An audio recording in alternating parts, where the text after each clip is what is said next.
Today is June 7th. We are at the McGraw-Page Library at Randolph-Macon College today with the Women of Randolph-Macon Initiative for the Living Legacies Oral History Program.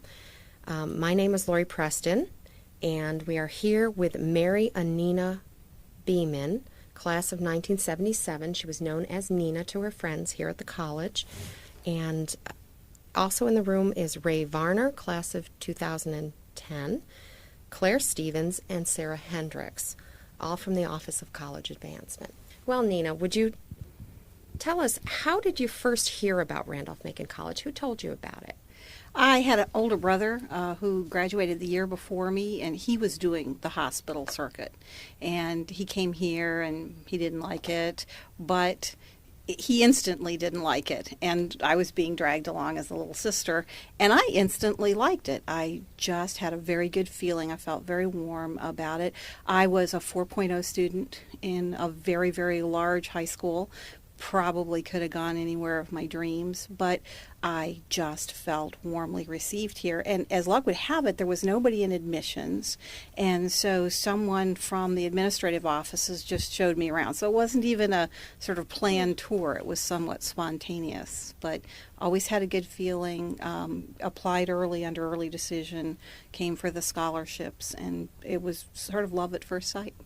Okay. Can you tell us a little bit more about that first trip to campus? Did you drive here or? Yes, I drove with my family, and it was ostensibly because my brother's girlfriend had shown some interest in, it was open to women. It was the first time it was open to women, and so we came through, and I think we had seen Hampden-Sydney and Randolph-Macon, and we're just sort of heading back up to Northern Virginia, college. Oh, look, let's pull over, that kind of thing. So it was sort of a casual first introduction. And then after that, frequently they had college nights on the campus.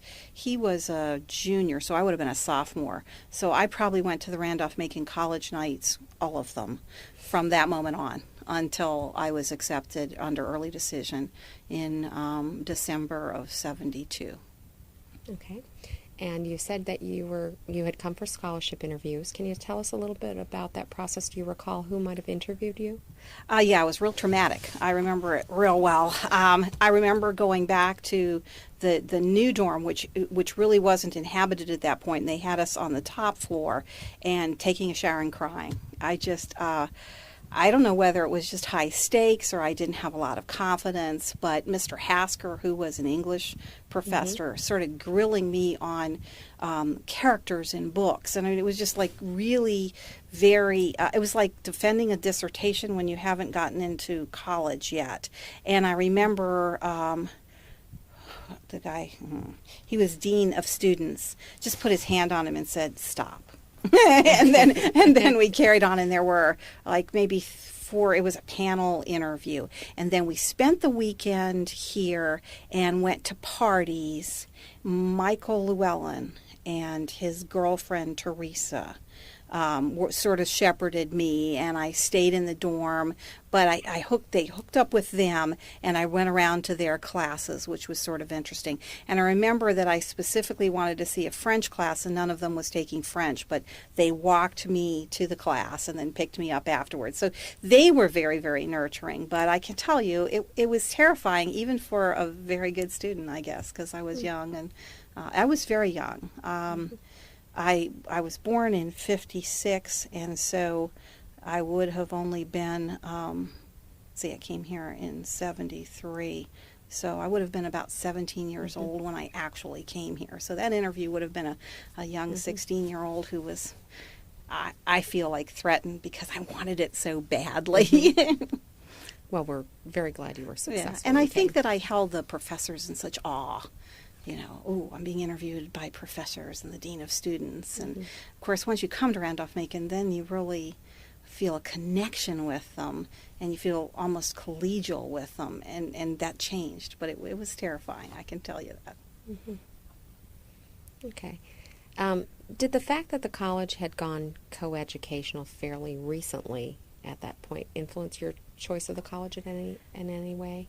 I'm not sure that I thought of it that consciously. Okay. I liked the small school, and I presumed that colleges were co-ed. So when this one was co-ed, it didn't really factor into the choice, but it certainly became apparent after I came here that not everybody was embracing having females on campus. Both the students and the faculty, some of them were very alien to the idea. Now that I have a doctorate in education, I look back and I realize how momentous it was. But at the time, no, I felt as a woman empowered to do anything. And maybe because there were so few women, and because it was a new concept, I think it might have bound us closer together than it would have at a school that had been coeducational for a long period of time. I think it probably made me a more assertive human being too, because I felt like in so many cases we were the first to do something. So all of us had to step up in a way that I wasn't comfortable doing. Like I said, I came as sort of a scared little girl, and I left as an assertive, mature person. Okay. Can you tell us about your arriving on campus, your first arrival as a freshman, the day you moved into your dormitory? And that would have been Mary Branch? No, initially I was over at the new dorm, and Deborah Fleury was my resident advisor. The new dorm then was Moreland? No, it was Conrad. They called it Conrad. It was Conrad known at as the that new point. dorm. It was only for women. It had a car key system, and it was more expensive. So it tended, and I think it had air conditioning, standard air conditioning. And so it tended to attract people with more money. And so we had like a wing, and the entire wing was freshmen, clearly, because all they had was freshmen and sophomores at that point. And most of the sophomores lived over in Mary Branch. So it was truly new, and it was known as the new dorm at that time. It had a little diminutive lady, whose name will come to me later, and she stood watch at the front door to make sure that no boys ever got in, which means that people gave away their card keys, propped the back door, all this kind of stuff. It's not that it was absent of any boys, but they were definitely screened. And I remember the gentleman I knew would come to the front and ask to see her, and then ask to see me. And so many times she would come out and say, "They're just such fine young men," and all this kind of stuff. Then in the second term, I moved over to Mary Branch, which is where I lived for the rest of the years that I was here. Very different culture. Mary Branch was louder. There were men always on the floor. There were communal bathrooms instead of having your own little suites with 4 people to a bathroom. And there was, I don't know, it was just almost a warmer atmosphere over at Mary Branch. Okay. Can you tell us about your roommates? My first roommate got along very well with the other suite mates. I don't think we didn't get along, but we weren't a clique. The 3 of them went everywhere together. They watched their soap operas together. I think they were all taking very similar classes, and yet I was taking French classes. And because my French was so good, I was already taking advanced French classes, so I sort of hung out with a different crowd of French majors and Romance language majors. It was a different crowd. And then my second roommate over in Mary Branch was Nancy Acosta, and she was very laid back, easygoing. She was the daughter, probably still is, the daughter of a minister. And I remember she was working her way through Randolph-Macon, working in the mimeograph copy machine. And there really was. There was a lot of ink. We aren't talking about Xerox machines here. She would come home smelling of the ink, and she would make tests, but she couldn't make tests, or she could make certain documents, but she couldn't make tests. And one story that just will always live in memory, she worked at King's Dominion when King's Dominion opened, and she worked in the lion habitat and with the birds. And one day she brought home a couple lion cubs. Not quite sure if that's supposed to be done, but I walked in the door, and here were these 2 little lion cubs, because she thought that they would be, feeling a little lonely over the weekend. Well, once the word got out, we weren't even allowed to have cats in the dorm, let alone... Well, maybe it didn't specifically say you couldn't have lion cubs, but that weekend we had 2 of the cutest little lion cubs. in the dorm, and it was sort of fun. People came to see our lion cubs, and then we dispatched them quickly before I doubt if the administration ever knew, but it was fun. Can you tell us about relationships with some of the other students? Any Um, friends? well, I didn't tell you about my other roommate came from China, and her name, I think, was Dorothy Ko. And she came here, I guess, to get to know the American culture. I introduced her in colloquy to Dr. Edwards, and the next thing you knew, she was an Asian Studies major. So here's a woman from China who came to America to major in Asian Studies. And she was fascinating because I was learning Chinese at the time, in part because of Dr. Edwards, inspiring me to do so. And I used to leave notes in Chinese on the door, and we used to try to sort of speak Chinese to each other. So that was sort of fun because there weren't a whole lot of other people on campus who spoke Chinese besides Dr. Edwards. But I sort of thought it was funny to come all this way to be an Asian Studies major, but at any rate. And then the other people that I mostly hung around with, I think I spoke to you a little earlier as we were walking up. I was in the library a lot, either studying or working. I was a serious student. I ended up with a 3.85. And so I tended to go to classes during the day, and then I saved my night for TV or hanging out with people. And the people I hung out with were Doug Curtis and Charlie Armstrong, Faith Raymer, Shirley Ruth Hulick, but she, at the time, she was Shirley Ruth Wright, and she was the daughter of the minister over at Duncan Memorial. And we were just tight. We were tight sort of from word go all the way up. Another gentleman that drove me home on the weekends was J.D. Hubble, but he was unfortunately killed in a motorcycle accident very soon after graduation. Did you have a freshman orientation? We did, and it was very effective. They brought us up the week before classes started and did a lot on personalities and study skills. And I remember there were breakout groups. I remember there was a long line to get your key. But then after that, your parents sort of said goodbye. Mm-hmm. And Deborah Fleury did a lot with activities. And I remember we all got together. And this may sound foreign to people who are alive today, but we had one phone, and it was Debbie's. And she had a long distance line. And I remember calling my mother about a month after arriving here, and I saved up money to call my mother on her birthday, and then Debbie told me how much it was, and I paid her back. And now with the days of cell phones, we don't do that kind of thing, but Debbie was a good RA, and she didn't have a roommate just in case there needed to be one of those little crying encounters or something like that. And there was one girl on the floor, and I do not remember her name.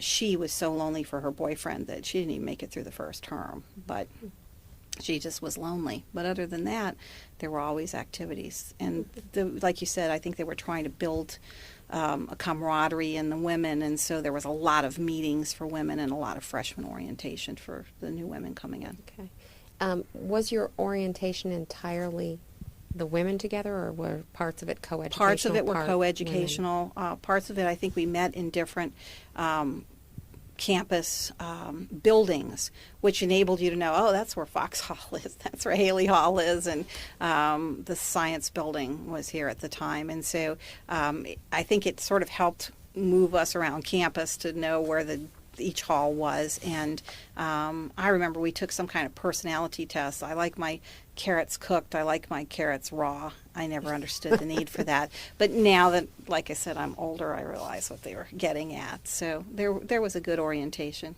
And I think part of it is sort of breaking away from your folks and meeting new people. Mm-hmm. For social activities, were most of those coeducational kinds of things, or?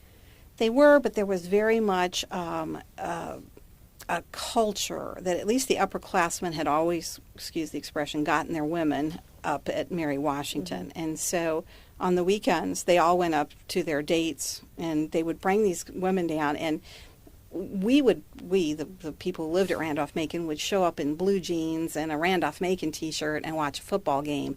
These women came beautifully decked out in expensive clothing. They had makeup on it. They looked fabulous. And so we were like, ooh, you know, why are they doing that for a football game? But I think because we were sort of competitive with the men in class, I think that they really desired to compartmentalize. The girl they dated was not in the classes with them, was not competing with them, and they would drive up to Mary Washington to get girls or have frat parties in order to procure women. So I don't know how much of my social scene really was involved with Randolph-Macon as much as that small group that I hung with. We instead would go to Jamestown or things that were a little more cerebral than drinking. We might go to a play, or we might go to somebody else's home. And I remember going to the Hunt Cup races in Maryland and getting beautiful hats and going to the horse races. That was kind of stuff my little clique liked to do. And so we frequently went off campuses, but it was mostly for some kind of cerebrally stimulating event or visiting something locally that had some historic value. Okay. Now, you were a French major. I was. What was your minor? Well, actually, it came down to my senior term, and I had an equal amount of French courses because J. Reeves Child had generously given me a scholarship to the University of Nice, so I had a lot of French courses. And I also had a lot of religious studies courses because Dr. Edwards was just fabulous, and I wanted to take anything he offered. And I felt that I wanted to work for the United States government, and I felt that having a religious studies major, even though it was taught here as sort of a cultural, political, economic, linguistic, I mean, it was a very broad sense. I was afraid that that might hamper me, so I went ahead and declared a French major. But I had 9 religious studies courses as well. I also was the very precursor of the Asian Studies major, emphasis, I think they were calling it. We had no Chinese here, so I drove into Richmond 2 nights a week to take Chinese, and Dr. Edwards worked that so that that would transfer in, and then I took an awful lot of Asian Studies related courses. Was Dr. Edwards your advisor? Not initially. Initially, my advisor was a music teacher, and I remember they had already made your schedule, and you came in, that was one of the things you did on orientation. You met with your advisor, and I said, "This is a joke." And he goes, "What do you mean?" And I said, "Calculus? I don't think so." And he said, "Well, you have a 4.0." And I said, "No, we're not doing calculus." And he said, "Well, you won't get a BS then." And I said, "Not doing calculus." So instead of one class in calculus, I took logic and statistics that has served me so well in my life, which now involves a doctorate. I am really glad that I took statistics from Dr. Ray Bung, and logic helps you with computers, which of course I didn't know at the time, but it really did help later on in my life. So it was a good move. But then after you're here a few terms, you can declare an advisor, and it is odd that he was advising a French major, but he was my advisor. Okay, so you're a French major, and then you started with advisors in different areas. I actually came here to be a Latin teacher. Latin teacher, okay. And I would have been the only classics major. And then I realized that particular industry was closing down. That's why Latin isn't being taught very much. And there was a gentleman here, and I really broke his heart because he was looking forward to having a classics major. And when I changed to being a French major, they asked him not to return because he had no majors. So, yeah, that was a shame. But there just really wasn't a career in the classics. Can you tell us about the professors who had the most influence over you? Dr. Edwards, clearly, he broadened my horizons. Even though I had grown up overseas, he just had a way of teaching a class. It was in the religious studies, but it always involved getting to know the people, their language, their religion, their government, their culture, and a lot of what I understand about the world now I got from that class. So he was highly impactful. I probably learned the best French from Mr. Reynolds. And I say Mr. Reynolds because he didn't have his doctorate yet, but he really knew French very well. And he could make it very practical versus just discussing poetry and all that kind of stuff. He taught a linguistics course and phonetics course. And I think that was very helpful in developing what I would go on later then to study in the University of Nice. Those people are speaking practical French. They aren't speaking 17th century French. But he did a colloquy on the Baroque period that was just fabulous. And ever since then I've been attracted to Baroque, the culture, the art, the music, all that kind of stuff. So I think he was very pivotal too. And those are the two that are standing out. Okay. How about other people on campus that might have had influence, or people that you remember? The Dean of Women was wonderful. Her name is not coming to me right now. B.J. Seymour? Yes, that's right, B.J. Seymour. And I think she had been a religion teacher or something like yes. that, but they appointed her that, and she was so easy to talk to. And I think here again, at the time you don't know it, but looking back, I think she initiated a lot of women activities knowing where we needed to be. And so I think she was highly pivotal for that. And Flavia Owen, who was the librarian, was just awesome. And in a sense of sort of discipline and professionalism and how people should behave and how people should study. And so I think, yes, those were two singled out. Miss Shackelford was fun as can be. They did away with dorm mothers. We called her Miss Shack. She used to make cookies, and she lived down in the basement of Mary Branch, and people just found reasons to go talk to Miss Shack. She was very approachable as well. But I think after a few years, they just decided they didn't need dorm mothers. So. Okay.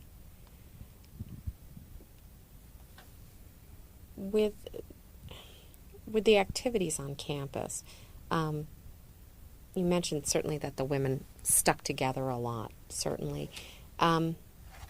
What kind of a sense of support for women's activities did you find? I found that actually the administration was keen on hearing from us. I remember there was a young lady, and she did not live on campus. She was off campus. But we felt like we needed PE that was of more interest to us, and she taught a dance class. I'm sure she didn't have a master's degree or anything to teach, but it was like an idea, and some of us, very few of us actually, because it was like a Wednesday night at dinner time, but we went to this dance class because we really didn't want to lift weights, and those were the kinds of things that were offered. So if you wanted to start a track team or you wanted to start lacrosse, they very much listened to us. But I think that may be what I was saying earlier. We had to assert ourselves because I don't think that they knew what we wanted. I think they really listened to, they want, this, that, and the other. Because I'm not sure that they knew going into the experiment exactly what we would need. So in some ways, we probably had more freedom than an entrenched place that says, no, we don't have money for any new ideas or anything like that. Okay. Did anybody have anything specific on what we've already talked about? You mentioned that there were some teachers and some students who were resistant to coeducation. In what ways was that made clear to you? I mean, not necessarily who those people were, but Okay. in what way? Just I know who they were, Oh, you but don't have to say that, yeah, okay. but I don't have to say that because I'm mature. Yeah, just jabs about the women. I remember these were the 70s. It was very customary to wear blue jeans, t-shirts, and sit cross-legged anywhere on campus. But I remember I was sitting in Haley Hall, and a professor walked by, stopped, turned to me, and said, "Miss Beaman, ladies do not sit that way." And I thought, they don't? I mean, really, but it was very clear in the class that he was not comfortable with it. He didn't buy into this idea, and women were just going to get called on absolutely everything that he found to be inappropriate. I had him for one term and I didn't elect for anything after that. But on the other hand, I felt like some others were excited about the coeducational experience. It's almost like you could read who voted yes and who voted no, because there were just extremes of some people not liking having women on campus, and there were some men that really didn't. I mean, students that didn't really like having women on campus. They had gotten into particularly the upperclassmen had gotten into the whole culture of just not having women, not having to dress up or anything for class, not being shown up by a woman with the correct answer in class. I think a lot of them had trouble dealing with that. Do you think that there was anyone academically who might have, given women poor grades or? Yes. Yeah, that's a shame. Yes.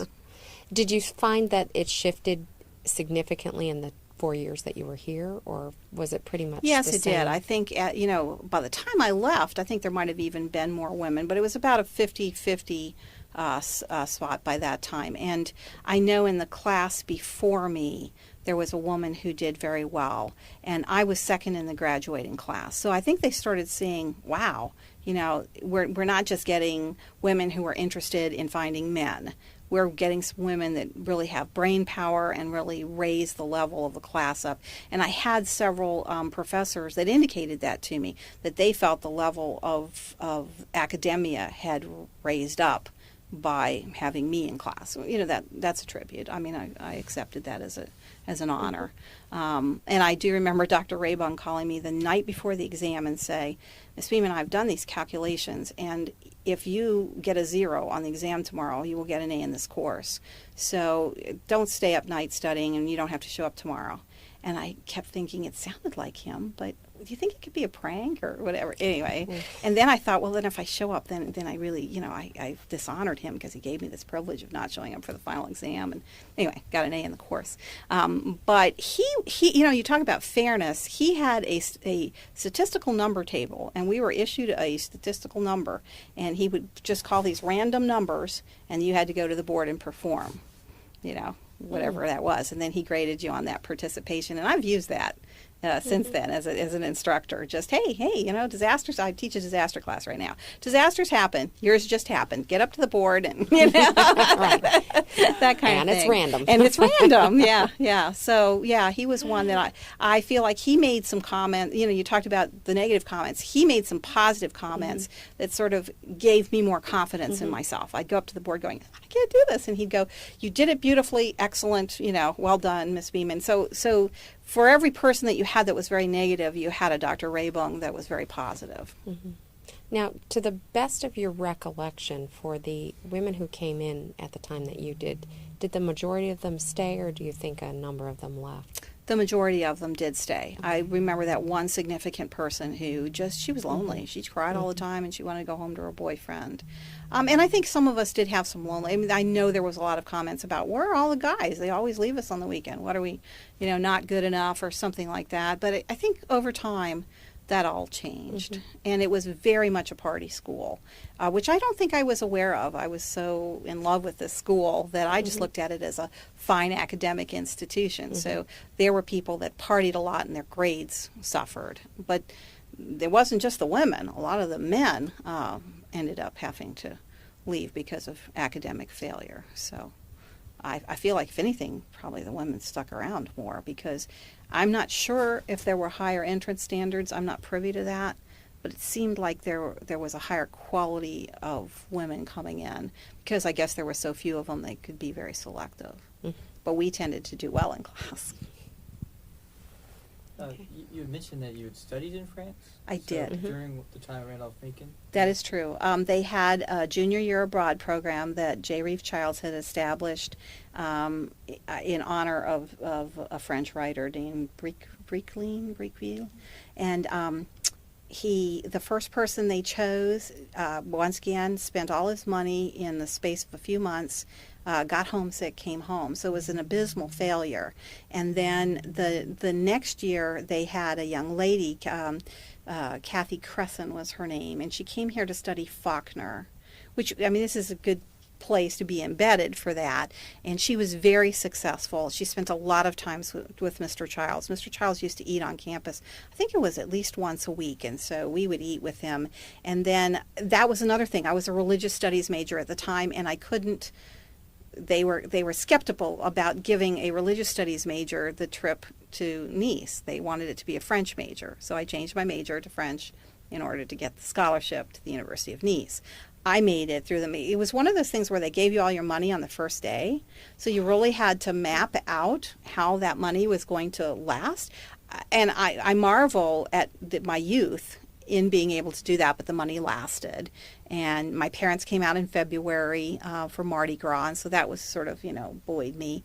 And then when I came back, it was made clear to me by the Romance Language Department that they really wanted me to, even though I had enough French classes to graduate, they wanted me to be in the French classes, almost like, well, you had that great scholarship. We want you back in the classes to help with it. So I took a couple French classes in my senior year for that reason. But yeah, it was successful. And the next year, because that was my junior year, so my senior year, Dominique, who was a gentleman from Nice, arrived one day, and the apartment was just slightly bigger. No, maybe it was the size of this room. And he knocked on the door, and he had a motorcycle helmet, and I almost didn't let him in. And he said, "I have the scholarship to America. What can you tell me?" And so that was another reason we traveled a lot.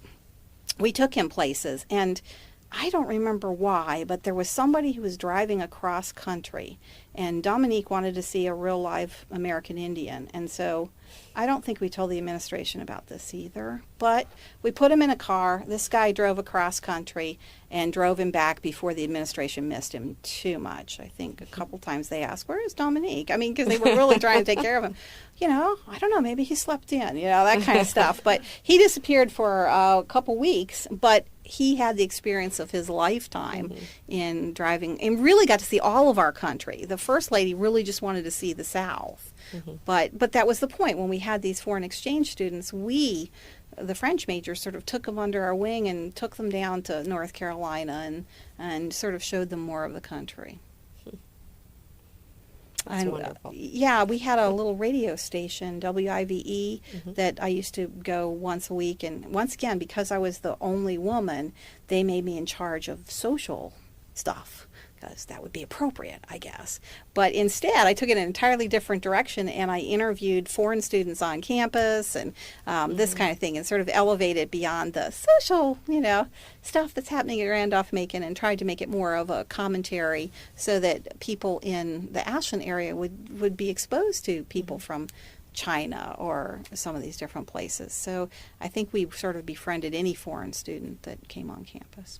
Okay, so you worked at the radio station. You worked in the library, an official job in the library. Yes, that was a paying job. The WIVE was free. Just one night a week they gave us some time. Okay, can you tell us what you did when you worked in the library? I was a circulation librarian, and a couple times they asked me if I wanted to bind books, because books would fall apart, and there was a book binder, and that's sort of quiet. You go and you have a stack of books, and at the end of the shift you have a stack on the other side, and it's all bound. And I said, no, I really liked circulation. They had one little shelf behind the circulation library in which people put reserve books. And so mostly what I did is they'd come in and they'd say, "Oh, Dr. Such and Such has a book on reserve."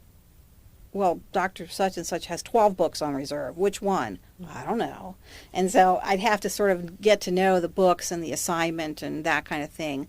The gentleman who taught classical mythology, he had 7 books, I think, on reserve, and he said, "You have to read one of these books in the term." And everybody said to me, "You don't have to read those books. How's he going to know if you read a book?" I read all of them, and the final exam was, what book did you read and what did you learn from it? So, that's a learning experience. When a professor says you got to read any one of the books, he's serious. But some of the classes, there was a lot of access. Sometimes those reserve books were never accessed. And then, of course, when someone wanted to check a book out, then, they just got it off the shelf, walked in, and it circulated and came back. And then we put them in order on a cart, and somebody else on another shift. I usually work the shifts when nobody else was there, like Saturday or late at night. At that time, you don't leave the circulation desk to go upstairs to do anything. Some of those things haven't changed at all. Okay. Students still don't know what they're supposed to read for their classes, but oh well. Can you tell us some of the other activities that you did on campus? You had the job, you had the radio. There was a lot of community service, both through the church. The church activities and the campus activities melted together sometimes. So if the church was needing people for the choir, it was frequently students that were there. Or if we were going to go, it seems to me like we went out in the maybe winterized people's homes in the springtime, where we fixed up their roofs or something like that, or we would raise money. And so it was very much, the women in particular, I think, brought a sense of community service. And so there was a Christian group it was huge, that met over at the church. And there, because I remember you would pray for the person you were going to marry. We did a lot of that. And then, little breakout groups. And sometimes there were even retreats to go to that I would try to go to related to the church. Were most of those initiated by Duncan Memorial or by the college? Like I said, I think sometimes the students stepped up and then got, Reverend Wright involved. It was very much a merger, I think, between that. And some of the students were Catholic. And I think that was about it. Catholic, or you went to Duncan. I don't know that there was a whole lot of other religious activity, but those students did a lot. There was a lot around the games. There was a lot around homecomings, which we never really fully understood why everybody made a pilgrimage to their post office box at the old gym, which still existed at the time. It was the oldest gym in the South, and we used it for mailboxes. And when Frankie Brown donated his money, he wanted it torn down, and there was a whole huge event. It was akin to the Vietnam War, where people picketed and they got excited and they wanted to stop tearing down the old gym. I don't know why we didn't move the old gym, but the old gym came down. But the post boxes, at least initially, went over to the Frankie Brown Center, I think. They're still there. Okay, well then, because I was about to say, was that true, or is that just what they told us? So they saved the post boxes, but not the old gym. And my class was really trying to save. What was the name of the building that's over behind Wash Frank? Yeah. Oh, at that point it was condemned. At that point it was condemned, and a lot of our people just really made that a passion. And I remember when I got married in '77, a lot of people gave me pewter plates with Wash Frank Hall on it, because the money went to save Wash Frank Hall. And I remember being asked back when they did save it, and there was like some kind of ceremony, and I came back to that. So I think there was that sense of, let's try to preserve some of the history. At the same time, let's move forth with the women on campus in particular into some newer adventures.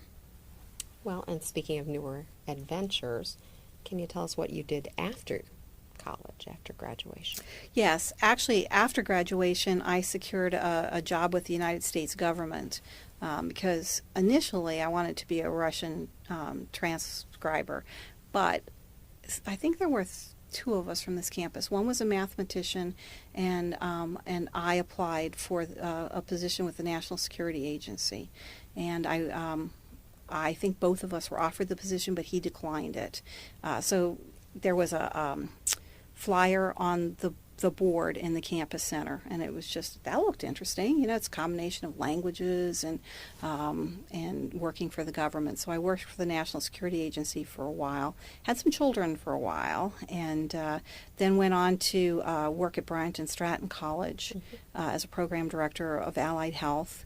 Got a associate degree in nursing, got a master's degree in health psychology, and a doctorate in education. And I am now finishing my second master's in nursing. So I got a lot of education afterwards. Lifelong education. Yes, and I will say, I think that's one thing that Randolph-Macon did really well. It satisfied, if you like, a need for learning while still making you want to learn more. And so I think a lot of my wanting to be a lifelong learner, I learned here on this campus. Okay. And in those years, how did you stay in touch with the college? Very actively. We used to get a lot of mailings. I was invited to a lot of things on campus. And when we moved to Richmond, I was able to access a lot of them. I always, when I was a student here, thought, I'm going to come back here and I'm going to live in this little town and I'm going to be able to go to everything that they have at the, Blackwell Auditorium and all that. So, life intervenes and sometimes something's happening when there's something fun happening there. But I remember they brought Chinese acrobats in, and I've gone to numerous presentations there. And I always went to them when I was here. I always went to anything that was in Blackwell, even if I was only mildly interested. And sometimes in Haley Hall they would show French films, but sometimes they would show other foreign languages. That was cool too. I would just go to anything. And that's why I think I worked hard during the day. So if there was some activity at night, I felt like I had earned it because I didn't have to stay up writing a paper. I never stayed up all night. I never stayed up late at night. I looked at it as this is my job during the day, and so at night I can take advantage of opportunities.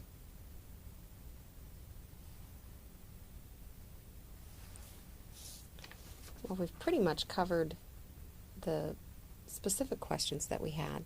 Were there any specific stories you'd like us to know, or just things you'd like to share about, just little anecdotes? Or I remember at exam time there was an enterprising young man who would go over to the sub shop, the sandwich shop, and it was a little hole in the wall, but he would buy a bunch of different sandwiches and he would come into Mary Branch dorm and he would scream sandwiches, or I think subs is what he said, and we would just float down there and go through this bag to see if we could find a roast beef sandwich or something, because we were too lazy to even walk across the campus to the cafeteria. And I remember the cafeteria always had steak on Sundays, I guess because maybe less people were there, but they had steak on Sunday, and then Sunday night they had their version of the McDonald that has like a bun, and it has a like a Big Mac, I guess, where it has that piece in the middle, and I just sort of thought that was so incredibly interesting, and it was all you can eat, so we'd spend the whole night in there. And I remember once, and it might have been me, everybody says it was me, but I remember there was some dancing on tables, and the little guy who was in charge of the kitchen just came out, and he just was scandalized that we were dancing on the tables. And for years afterwards, when we come back from the reunions, he would say, I remember you. So it probably was me dancing on the tables, but we would start singing French songs and just sort of have fun. And it was all, it was all good-natured fun. We enjoyed each other's company. We would talk about ideas, and I think that that's one of the great things about Randolph-Macon. We really didn't talk about people as much as we talked about ideas, something we'd read, something we'd seen, and we sought out opportunities on the weekend to learn more about something we didn't know anything about. And I was always pretty flexible if they said, well, we're going to go up to it was at Strawberry Hill races. Okay, I've never been to a race before. Okay, let's go. So it was like any new or different experience. There were a lot of opportunities, both on campus and off campus, and people just made their own fun and their own entertainment. And obviously, if Faith was in a play, we went, or if somebody was singing in the chorus, we went.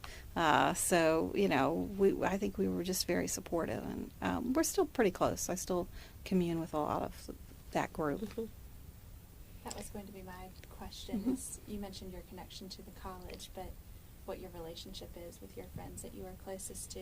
We're still in touch, either through Facebook, Christmas cards. I really look forward to the Christmas cards that come in.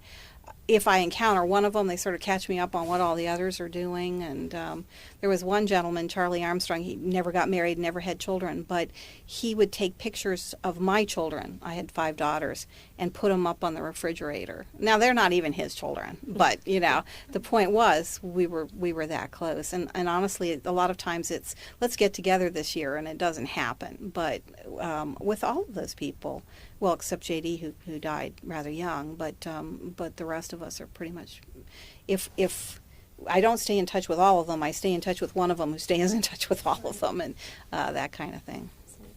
Absolutely. I have a question, and this is sort of totally bouncing, but you mentioned that there were activities that were sort of specific for women, or that women sort of self-identified. Did you, in sort of the support system, was there a sense of the female faculty who all have most of whom came at the very same time. I mean, I don't think there were many female faculty before 1971. I think B.J. Seymour. Seymour. Yeah, she was it. Yeah, I feel yeah. like Sue Carroll probably was in the French department at that point. Sue Carroll Amy came DeGraff might have been. while I was in Nice, and so she came. But I have to say, when they interviewed Amy DeGraff, they asked my opinion of her, and I know I was so stunned. Here, I'm not even a graduate, and they're asking my opinion.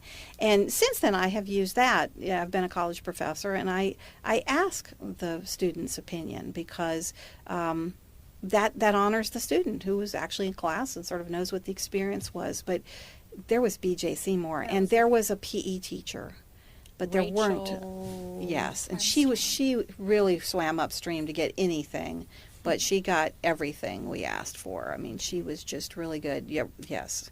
And I think, here again, it's like, what do we do with the women? Well, they have to have their own PE, and she, it's hard. You don't have enough people for a volleyball game, but she was good, and she was another one who I think really advocated for us. But women in the classroom, no, there weren't very many. It was right as I was leaving that they came in, and as you pointed out, they came in the French department because the other departments were pretty entrenched and already having people there.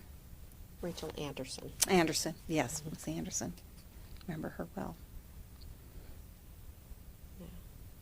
An oral history was done of her talking I'm about glad. that era. Yeah, she was definitely an advocate, as was BJ, and it could be that there were other women later because of what those two women did. Certainly. Yeah, she talked about things like you didn't have female locker rooms. We didn't. No. So you either changed before you took your classes, or That's correct. Um, And all of the PE was really very male related, and we were like, we don't want to lift weights, Actually, some of the women wanted to be able to use the weight room at specific times, and they wanted to be able to swim at specific times where they didn't have the men in there. I don't know if it's still true, but somebody graduated from here and drowned, and the family was so upset that he didn't know how to swim that when I was here in the 70s, you had to pass a swimming test or you couldn't get your degree. And I was sure that I would not get a degree because I frankly couldn't swim. But it ended up being a sort of treading water test where you went to the center of the pool and you just sort of treaded water, and if you could dog paddle, if you could do backstroke, if you could just stay alive. But it was, at least I was told, it was a requirement for graduation that we be able to swim.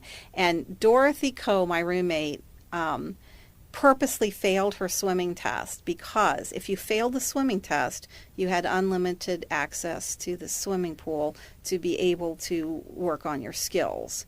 And she was clever. She figured out, oh, this way I get private swims. And she'd go, I'm getting better, but I still don't think I can pass the swimming test. And so she's probably smarter than the rest of us, but that's how she got access to the swimming pool, which she just loved. So me, I was just glad I passed the test. And I remember that they stood there with this pole, like if you were going down, you'd have the sense to grab it or something, just in case. So, but yeah, I laugh about it now. But, it's probably a good skill. That's a very good skill. And they didn't have much computers back then. They had an electron microscope that they bragged about. I'm not sure what that was, but it was really big at the time. And we had a astronomy lab that I don't know if it even works now because of all of the King's Dominion and the neon signs and whatever. But I wish I had taken astronomy because people just talked about that class and loved it. We do still have the Keeble Observatory on campus, a little observatory. Well, that was huge in those days. Not everybody had that. That was a biggie. And this electron microscope was bragging rights a little bit. Now, in terms of the general requirements that you had to take, you didn't take calculus, of course, you already told us that, but what kind of general requirements did you have to take other than your major and your minor? Yeah, you had to take 2 courses you had to take English, and you could either take 1 advanced English or 2 freshman comp, and I took 1 advanced English. And you could either take calculus or you could take 2 of the lower level ones, which, as I said, I'm very glad I took logic and statistics because I've actually used those. Those were very practical for me. And you had to take PE, but you had to take a science, and this is sort of a funny too, which shows how I lacked confidence. everybody would talk about how horrible biology was. All the men came here as pre-med majors and changed majors after term one. And, I don't know if it was a chick magnet thing, I don't know, but they were all going to go to med school, and then it was very, very rigorous. So I thought, oh, what am I going to do? Should I take this astronomy and geology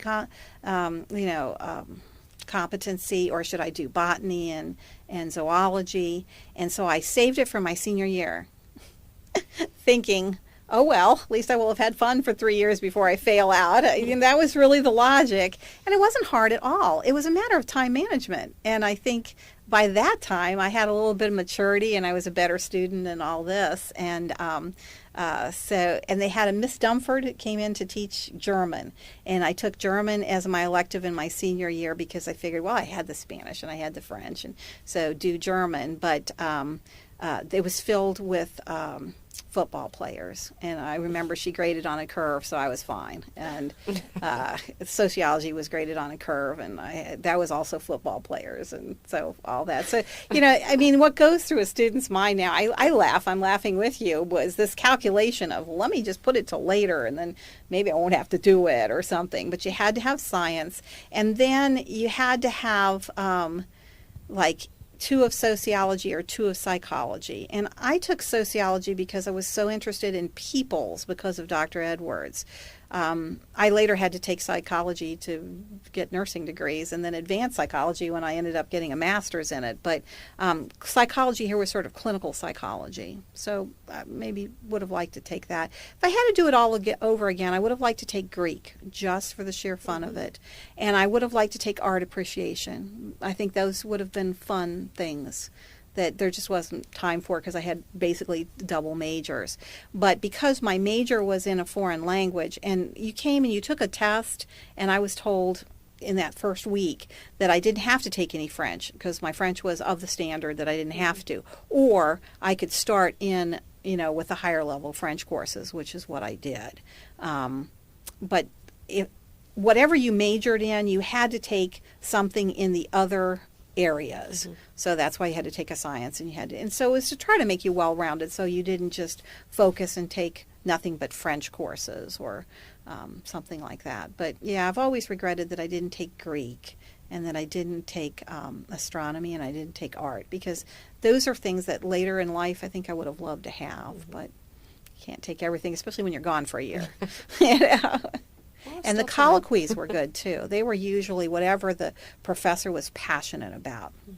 So the very first colloquy, now remember, I'm not even 18 years old at this point. I went to France for 6 weeks with Mr. Reynolds, which was fabulous. He did a whole immersion into the Baroque experience. So we went to all over Paris and the surroundings, just looking at Baroque architecture, music. We went to a play.